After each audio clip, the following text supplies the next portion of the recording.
Storylines. Storylines are great. They can take you on a journey through the highest of highs and the lowest of lows. The emotional roller coaster of a great storyline can turn a good professional wrestling match into a great one. Storylines can make or break the career of a professional wrestler. But sometimes we can just sit back and watch a match happening for no reason and just shut off our brains and take a nostalgia trip down memory lane and enjoy it. That's what we're going to do this week as we go back to WrestleMania 17 from 2001 in the now infamous Gimmick Battle Royal. Join us as we relive the good, the bad, and the ugly of some of wrestling's most memorable gimmicks.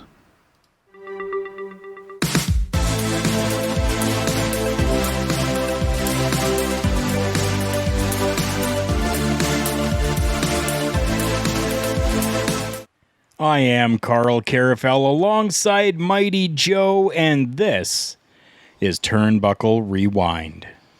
This is a fun one here this week. As you heard in our monologue this week, this one is just, as I described in the monologue, it is just a no-nonsense, just sit back, shut off the overthinking brain, the overanalyzing, the overcritical brain that we can tend to kind of slide into in our other programming here, and just sit back and just relive moments in our childhood, characters, whether they be good, bad, disturbing, ugly, disgusting, what have you, silly, ridiculous, and just sit back and enjoy. That's what this is going to be about today. And that's fantastic because this isn't something that we've really done very much on this program, at least. Most of the reliving of moments that we have watched have really been in-depth type of matchups that have happened, things that really stand the test of time and that really you need to pay attention to. Now, not that we're not going to be paying attention to this, because we definitely are, but this is just going to be a fun one, which is absolutely amazing. And before we hit the record this week, because peeling back the curtain a little bit, Karl and I both kind of came up with monologues for the episode this week, and we traded them back and forth, and lucky enough for myself, I got picked. But you brought up some really interesting stuff off of the record here about WrestleMania 17, to just talk about the event itself outside of just the specific match. It was a pretty widely received event. It was very highly rated, very highly touted, however you want to word it. It was very well received and highly rated. Some people even saying that it was a perfect show, and that is a bold statement to make, especially current day, because you really don't see perfect shows that much anymore. You really don't. The event here happens at the Reliant Astrodome, and they actually broke a record for this event, WrestleMania X7, by having 67,925 fans in attendance for the show, which is absolutely staggering and fantastic. Now, there was a guy working for Canadian Online Explorer's professional wrestling section named John Powell, who gave this a perfect 10 out of 10. Crazy. But on top of that, back in 2013, the WWE actually released a list of their 15 best pay-per-views ever, with WrestleMania X7 being ranked number 1. So, I mean, that in itself, the WWE giving rank to their own things and putting X7 as the best pay-per-view ever back in 2013 really says something. Well, before we get into the actual episode, because the match is fairly short, so we have a little bit of time for some back and forth here. Would you agree that WrestleMania 17 is up that high on that pedestal? Because, personally, for myself, at that top, I'm putting maybe WrestleMania 3 or maybe 6 or maybe even WrestleMania 1 as at the top of that. If we're talking just WrestleManias.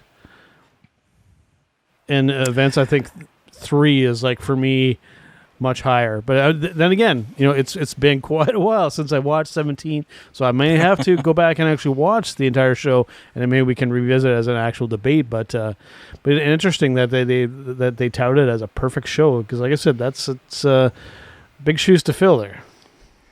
It definitely is, but I mean, it's not outlandish to say that, considering, I mean, they had over $1 million buy rate for this show. That's big. And names like Chris Jericho, okay, William Regal, Taz, the APA, Kane, Big Show, Eddie Guerrero, Kurt Angle, Chyna. We had a little interaction between, Shane McMahon and Mr. McMahon, Edge and Christian, The Undertaker, Stone Cold, The Rock. Come on. Names like that, 100% can claim that this is the best WrestleMania ever. Yeah. I mean, just picture the combination of those names and the audience and the fact that you're in a dome, the Astrodome, host to some, World Series and stuff, like when Nolan Ryan played for the Astros and stuff like that. They the noise from my recollection was like pretty incredible, and I've been in some stadiums where I've been very noisy, like Michigan Stadium, but that's like wide open. There's no top or anything like that. The Astrodome is an enclosed space like that. Like the noise in there must have been just nuts. Oh, I'm sure it was. Just nuts. Right? So that would have been a cool WrestleMania. Like I actually had to just go and look at the card. It's like, wow. It's like they pulled out all the stops there on that show. They definitely did. Sunday, April 1st is when this actually happened, and I don't know. Now, we have talked about this on our other show. Do you think that maybe the reason why this is ranked so high is possibly because this is actually part of the Attitude Era? Or that it was on April Fool's Day? or April Fool's Day. Because that just dawned on me now. It's like, hey, WrestleMania that year, I don't know how many other times that's happened, actually fell on April Fool's Day. That is interesting, actually, that they didn't capitalize on that gimmick, quote unquote. See what I did there? I see what you did there. Very, very subtly. Yep. All right, man. Let us add this to our screen here, and let's sit back. So there was a little bit of activity happening beforehand as we kind of lead into the match. As we hit the play button and go through this here, we join a very young, very young-looking Michael Cole with Mr. William Regal, and we're going to do some stuff with, you'll hear. Kamala is on a desk doing I don't know what. I don't know what either, but at this time, I'm pretty sure that William Regal was like general manager at that time, so this would have been William Regal's desk that Kamala is standing up on top of, and he was holding some sort of photo. I don't know what that photo was, but it was a picture of something, and he seemed pretty enamored with it. Yeah, I mean, we had throughout a good portion of the show Paul Heyman and Jim Ross on commentary, which was an interesting duo there. They did a good job of the heel face commentary back and forth as well. But for this match, we stepped it up a notch. We definitely did. I mean, this one here. Okay, so I'm gonna call out these names, and everybody's gonna instantly know who they are. Bobby the Brain Heenan, of course. Everybody knows Bobby the Brain Heenan, the Weasel. Everybody knows that name. And then Mean Gene Okerlund. Yeah. Wow. And we had Howard Finkel doing the ring announcing too. That's right. Very, very cool. Oh my goodness. This really takes me back to my younger days when watching professional wrestling, growing up in the 80s, and hearing these voices. These voices are the voices of my childhood. Here we're seeing on the screen the Astrodome attendance record of the 67,925, record breaking for that time at the Astrodome. But yeah, I mean these voices, and even these characters, these professional wrestlers that are going to be coming out, all synonymous with our childhood. For sure, man. For sure. And here we go. Here comes the first one. Mean Gene Okerlund. I mean, what can be said about this man that hasn't already been said? One of the best at what he did. I'll stop. Yep. Class act. Class act. That is, to really truly say that and mean it, is actually a rare thing in any business, let alone professional wrestling. I mean, Gene was just a gentleman, and he was just a no bullshit guy that everybody loved, and everybody knew just how awesome and how great, and just, I mean, I don't know what else positive I can say about Mean Gene that hasn't already been said. What was great about Mean Gene is that you could joke around with the guy. You could do on camera, on screen, joking stuff with him, and he went along with it, and he looked as though he actually enjoyed it, which is nice. And speaking of which, if you're going to do that, who better to pick at your side than Bobby the Brain Heenan? Again, one of the greatest managers, but when it came to that color commentary role, this man spewed gold from his mouth every single time. You want to talk about knocking it out of the park? Bobby the Brain Heenan is the Babe Ruth of commentary. That's all I can say about that. Absolutely a gem and an amazing person. And I absolutely loved listening to the dynamic between Heenan and anyone. Now we have some of the wrestlers coming out. And first up, we've got the Bushwhackers. This is really cool because Luke is somebody that you and I have had the pleasure to talk to, so seeing him and Butch again, nostalgia value through the roof for myself and Karl. Bringing back such warm memories. I mean, interviewing Luke was absolutely fantastic. I mean, class act, great guy, and it was an amazing interview. Next, we've got Duke the Dumpster Drozy coming out. Now, we want to talk about gimmicks that were just there for gimmick. This is exactly that, a garbage man as a professional wrestler, but he made it work.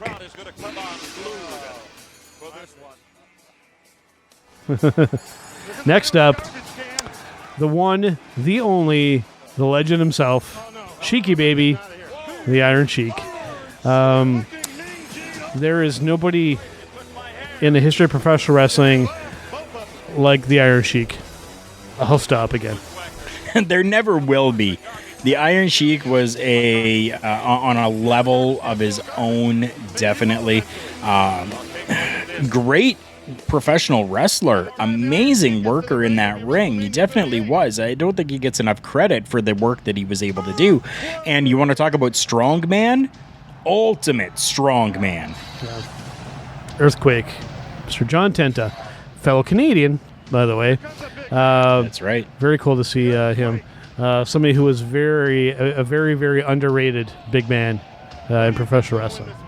Oh, definitely he was. And I mean, whether he was working as Earthquake or any other incarnation that he needed to with other companies, it was always a pleasure to watch him. Next up, Wild Bill Irwin himself, the Goon. Probably one of the more pointless gimmicks in professional wrestling and short-lived. I will just come out and say it. A hockey player. Okay, a hockey player. Walking down to the ring, his boots looked like they were a pair of skates. You want to talk characters now. We've got Doink the Clown, probably one of the most over-the-top, well-executed, crazy gimmicks of all time. This is about the best way I can word it off the top of my head. I mean, well done.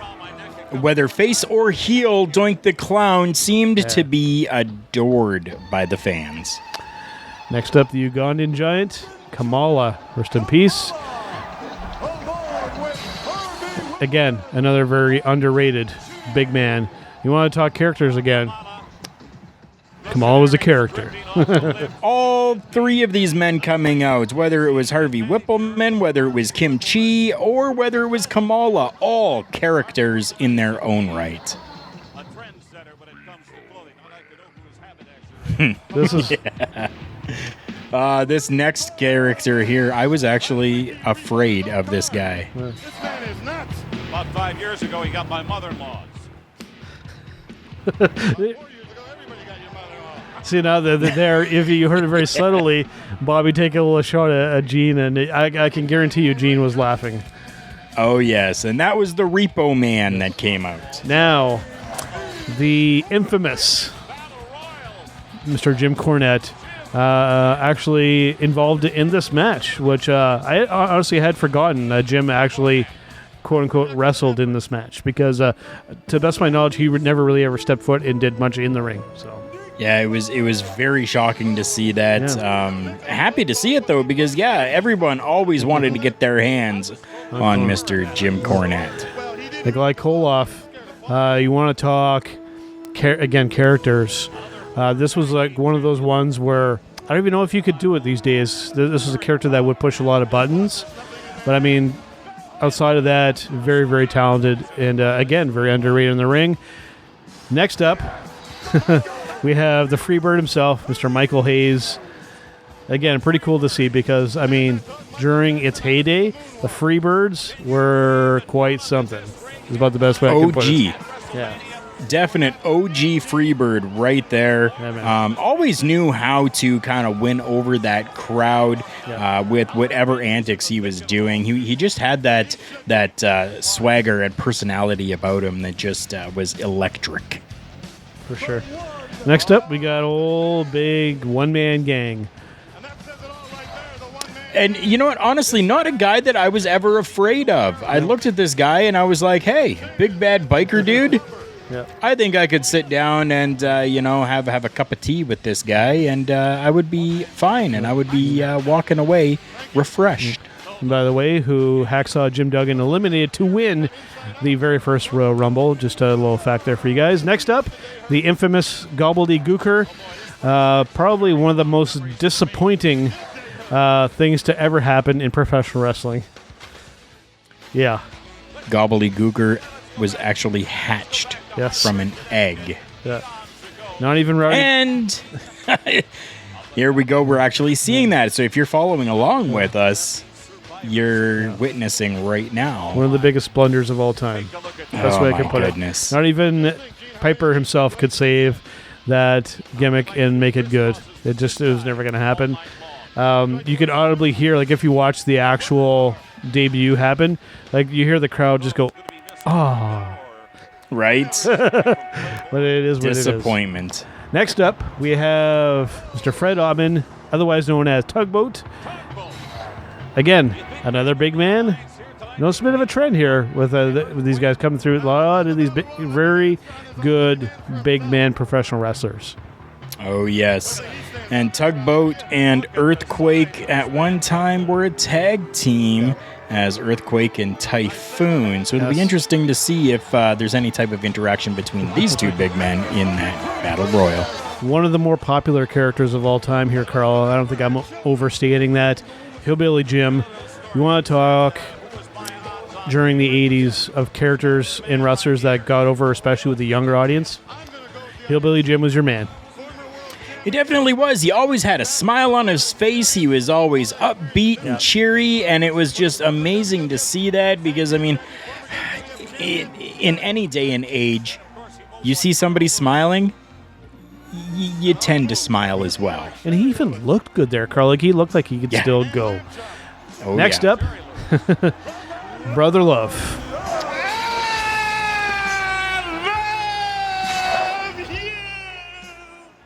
And I love you too. I don't know what else to say. The words speak for itself. Oh my goodness. Yep. Oh, just fantastic to see this. Right. Brings back memories for sure.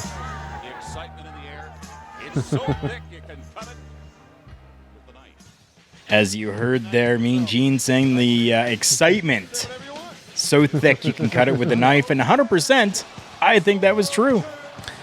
Now, you want to talk gimmicks. We have Sergeant Slaughter, who is one of those individuals in professional wrestling that once his in-ring work ended, he just continued on being Sergeant Slaughter. Sergeant Slaughter isn't a character anymore. Sergeant Slaughter is just Sergeant Slaughter. That's right. It definitely transcended gimmick Yeah. and became almost real life, especially when you have, G.I. Joe contacting you and to say, we want to make you part of the team in their cartoons. Wow. Yeah, those are that's a successful gimmick. Goofy, silly at times, absolutely, but very, very successful. So Definitely. So here we go. Now we're getting down to the actual match here. Now, one big takeaway from this is usually these battle royals are a little kind of drawn out. Eliminations happen very quickly in this match. It's very fast paced. If you were going over that top rope, you were getting eliminated right away. You definitely were. There was none of this Kofi Kingston stuff happening back then. Yeah. Something else that I'm really liking that I'm seeing through this right now is you would figure that this would be the time when people would go and use the facilities or go and grab some more nachos or pop or soda or whatever. But it doesn't look as though many people have actually left. The majority of the 99.9% of the crowd is still there to watch this. If you're watching it back, there were like a few people that looked like they were probably going to use the facilities or going to get some refreshments or what have you. But you nailed it, man. The majority of the people still there because they were like us. This is their childhood in front of them in person in a wrestling ring, and people wanted to see it. Pure and simple. I would have too. Yep. 100% I would have wanted to see it. Oof. There we go. And very, very quick eliminations happening here. And, there we go. Another one. We've probably had, 9 eliminations? Already. We missed a good portion of them already. And just that little conversation we had. But I'm okay with that because we have to understand that these guys are, not all of them are at the top of their game anymore. So this is just a little bit of a nostalgia trip. Oh. And, just an availability for these guys to kind of go out there and, if they didn't get to be at a WrestleMania or be involved in WrestleMania, well, this is now their time. That last kind of hurrah, right? So, yeah, for sure.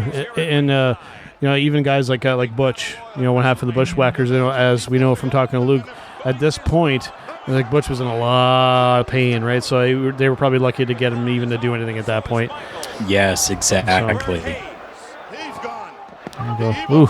Kamala looking fantastic, though. Looking just like he did when I first saw him come out. There you go. Absolutely fantastic. Sarge eliminating Kamala. Now, Brother Love is about to get eliminated, and get eliminated pretty hard, I will say. For those watching, you'll see he actually takes a pretty good spill here.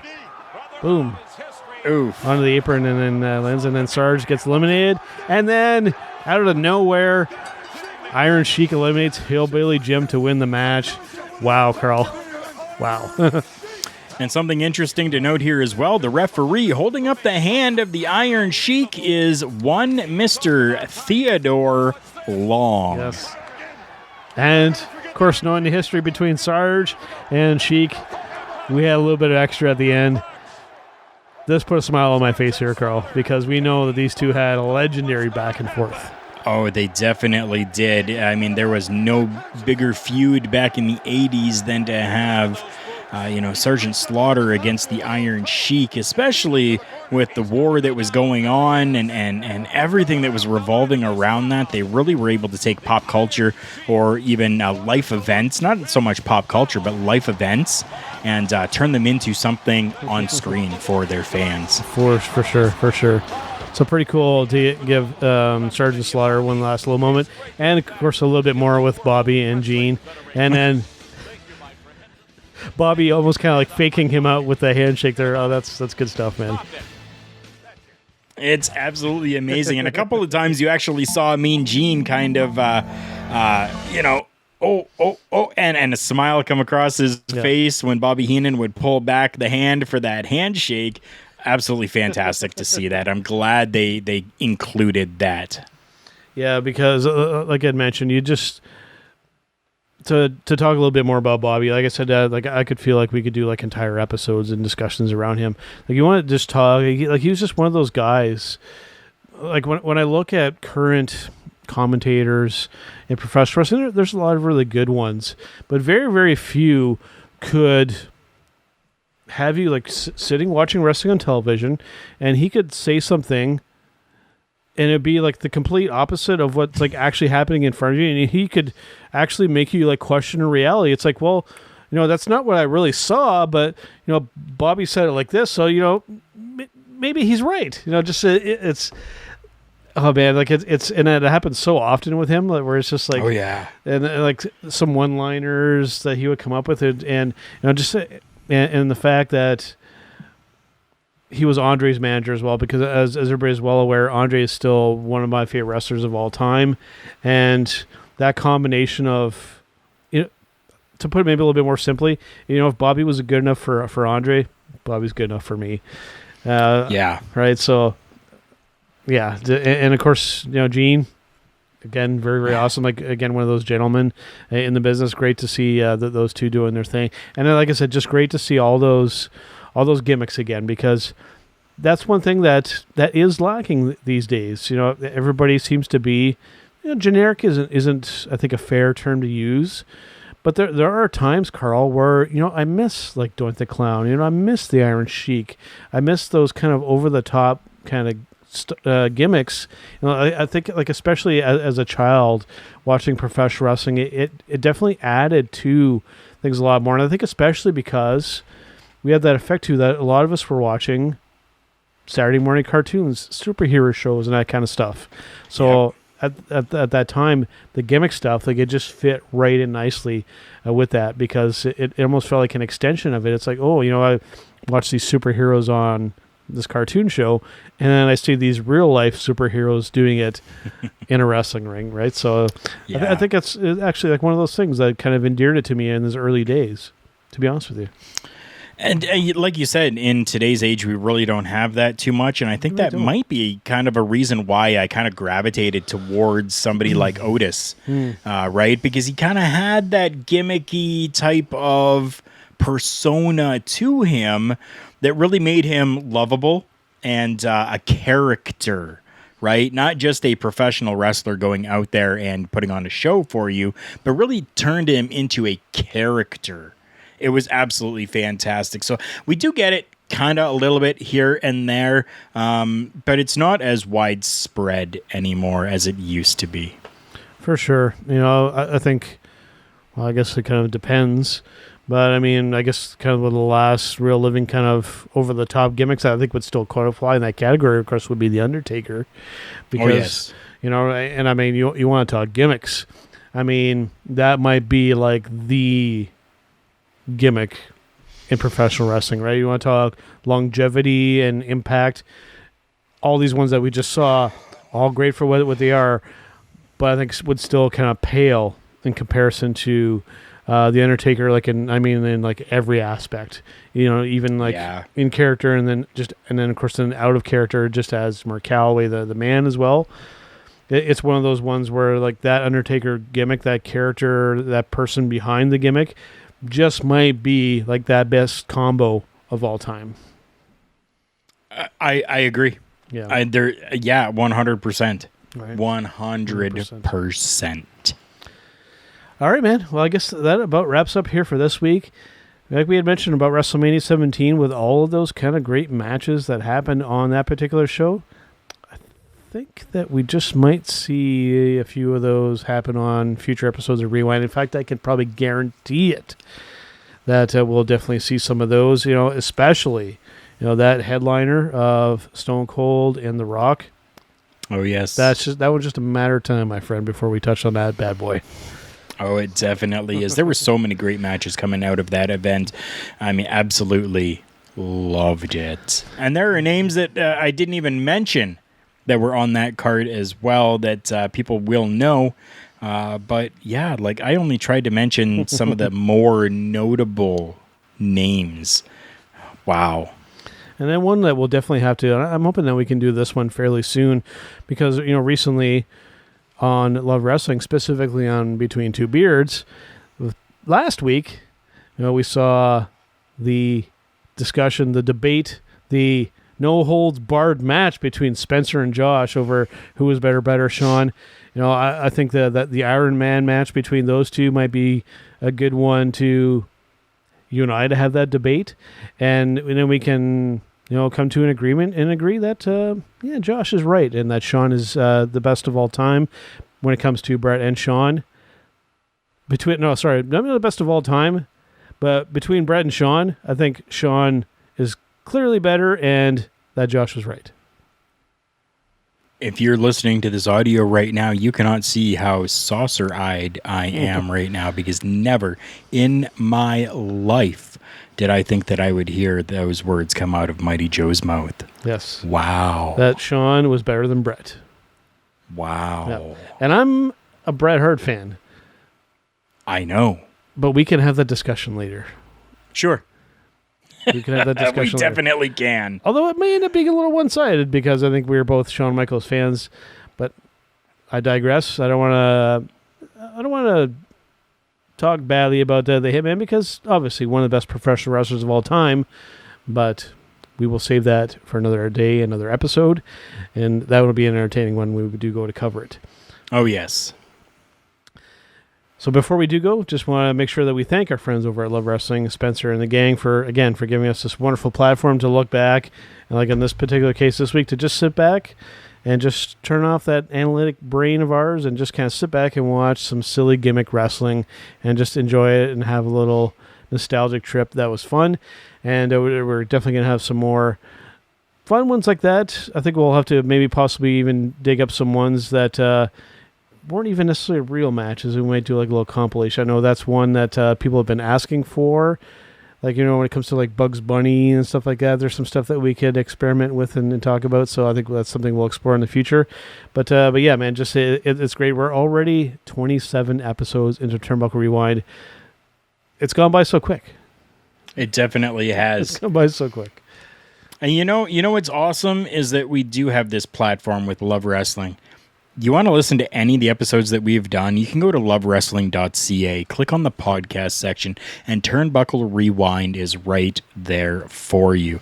Make sure you're going and checking out lovewrestling.ca on all the platforms that are available out there. And how can you follow those? Easiest way, lovewrestling.ca, and the links are available right there for you just to click on, and then click follow, subscribe, like, whatever it is for that specific platform. Hell, we've even dove headfirst into the TikTok arena, which is absolutely crazy. But it'd be interesting to see how that kind of goes. I think we've only done, a handful of videos there, and some of them already have like thousands of views. Absolutely insane to me. So yeah, it's cool to be part of this platform, and it's growing every single day. And excited to bring you more great matches because, boy, there's a ton of them to talk about, and we're going to get to a lot of them. Oh, we definitely are. The world is our oyster, my friend, and we will definitely continue to have matches to talk about throughout the ages. Absolutely. When it comes to Turnbuckle Rewind.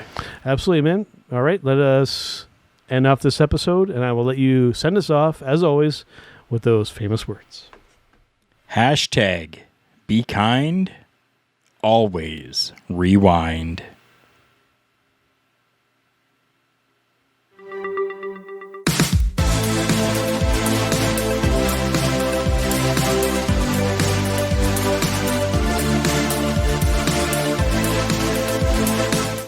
And we love wrestling.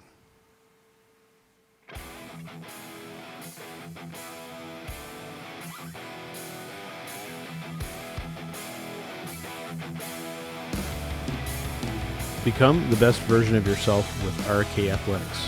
Whether it's by losing weight, building muscle, or performing at a high level, RK Athletics is here to help you build your confidence in life uninhibited. Check out RK Athletics on Facebook, Instagram, and Twitter at RK Athletics 1 to learn more about in-person and online personal training. RK Athletics. Become the best version of yourself and live your life to the fullest.